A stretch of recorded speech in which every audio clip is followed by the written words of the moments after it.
Convert litre into milli litre. ஓகேவா?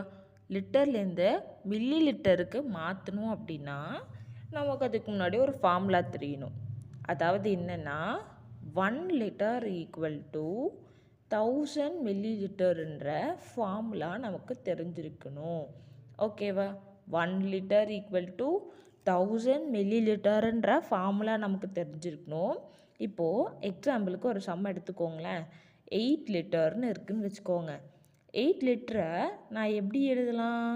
8 லிட்டரை 8 1 8ன்னு எழுதலாமா? இப்போது 1 லிட்டர் எதுக்கு ஈக்குவல்? 1000 மில்லி லிட்டருக்கு ஈக்குவல். கரெக்டா? 1000 மில்லி லிட்டருக்கு ஈக்குவல். அப்போது 8 1 8, இந்த 3 சைபர் அப்படியே கண்ணை மூடிட்டு எழுதிடலாம். 1 2 3 8000 மில்லி லிட்டர். ஓகேவா? 8 லிட்டரை எப்படி எழுதலாம்? 8000 மில்லி லிட்டர்னு சொல்லி நம்ம எழுதலாம். இப்போது இன்னொரு சம் பாருங்கள். இப்போ 120 லிட்டர்னு இருக்குதுன்னு வச்சுக்கோங்களேன்.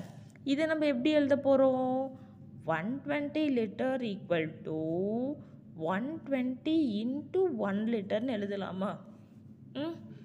இப்போது 1 லிட்டர் எதுக்கு ஈக்குவல்? 1000 மில்லி லிட்டருக்கு ஈக்குவல். அப்போது 120 இன்ட்டு இந்த 1000 இது கூட மல்டிபிள் பண்ணணும். கரெக்டாக? அப்போது 120 அப்படியே போட்டுக்கிட்டு 120 1 என்னது? 120. எத்தனை சைபர்ஸ் இருக்குது? 3 சைபர் இருக்குது. அப்போது ஸ்ட்ரைட்டாக 1 2 3. ஓகேவா? 120 1 120. இங்கே 3 சைபர்ஸ் இருக்குது. அப்போது 3 சைபர்ஸ் போட்டு மில்லி லிட்டர். புரியுதுங்களா? 120 லிட்டர் எப்படி எழுதலாம்? 120 லிட்டரை 1,20,000 மில்லி லிட்டர்னு சொல்லி நம்மளால் எழுத முடியும்.